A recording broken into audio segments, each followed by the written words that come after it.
Seorang panglima diusir dari kerajaan karena beliau menikahi perempuan yang berasal dari rakyat biasa dan tinggal di sebuah desa. Bulan berganti tahun, mereka belum juga dikaruniai seorang anak. Sang istri merasa sangat kesepian dan sangat sedih. Bang, kapan kita punya anak? Aku kesepian. Tenang dik, abang ada cara. Besok abang akan pergi bertapa untuk meminta kita dikaruniai anak. Keesokan harinya berangkatlah sang suami untuk mencari tempat bertapa. Akhirnya dia menemukan sebuah batu besar yang konon bernama Lembung Datu. Dia pun duduk di atas batu tersebut dan mulai berdoa. Wahai penghuni Lembung Datu, karuniakanlah kami anak. Walaupun anak itu hanya bertubuh sepiak. Setelah bertapa dan berdoa berhari-hari, sang panglima pun pulang. Dan istrinya langsung menyambutnya dengan berkata, "Pak, akhirnya kita akan mempunyai anak. Aku sedang mengandung sekarang." Wah, benarkah? Ternyata usahaku tidak sia-sia. Kita harus menjaga kandungan itu dengan sebaik-baiknya. Perintah sang suami. Berbulan-bulan sudah berlalu. Tibalah hari kelahiran. Seorang bayi perempuan yang sangat cantik telah lahir. Namun sayang, tubuh bayi tersebut hanya separuh. Hal itu membuat sang istri merasa sangat malu dan sangat sedih. Bang, mengapa anak kita hanya bertumbuh separuh? Maafkan aku, dik. Saat bertapa, aku meminta kita dikaruniai anak, walaupun hanya bertumbuh separuh. Karena merasa sangat malu, sang suami pun berpesan kepada penghuli untuk tidak diberitahu siapapun tentang kelahiran anak mereka. Teman-teman, ada yang tahu tidak apa itu pengguling? Pengguling adalah seorang ibu yang membantu setiap ibu yang mau melahirkan. Putri cantik tersebut diberi nama Putri Sepia.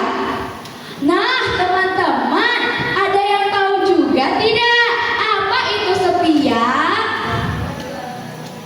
Sepia artinya separuh, setengah, atau sebelah.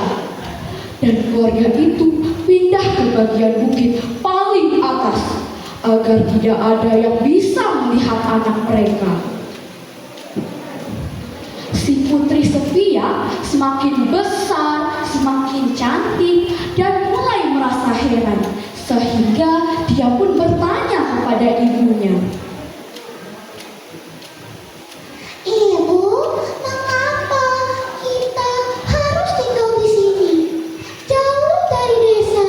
Dan mengapa aku harus selalu duduk di batu ini? Ibunya pun menjawab, "Kami tidak mau kamu dilihat oleh orang banyak, nak."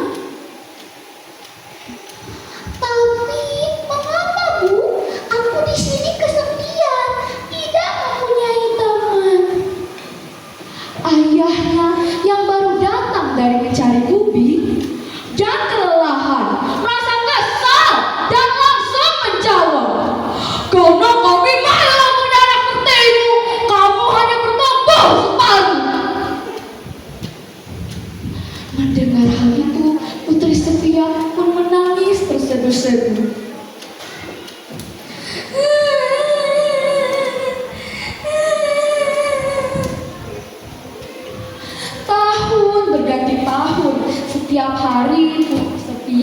hanya bisa menangis dan menangis. Tanpa ia sadari, air matanya telah mengalir ke tanah di sekitarnya dan membentuk sebuah kolam. Suatu hari, dia pun mulai menyadarinya dan mulai bertanya-tanya. Bagaimana bisa air di tanah ini menjadi banyak dan juga banyak ikan-ikan di sini? Tiba-tiba ada suara. Air di sini berasal dari air matamu, Putri. Siapa itu? Panik Putri Sepia. Aku adalah seekor ikan di hadapanmu, Putri. Mengapa kamu menangis? Karena aku kecewa. Orang tuaku mau punya anak sepertiku ikan. Aku kesepian, tidak mempunyai teman. Tidak apa-apa, Putri. Hewan-hewan yang ada di bukit ini adalah temanmu. Kami akan menghiburmu setiap hari. Mendengar hal itu, Putri Sepia merasa senang sekali. Datanglah musim kemarau. Ada seorang pemuda yang sedang berburu. Dan dia tidak sengaja melihat Putri Sepia. Dia pun terpesona akan kecantikan sang putri. Saat pemuda itu hendak menghampiri sang putri, ayah sang putri datang membawakan makanan dan melihat pemuda tersebut.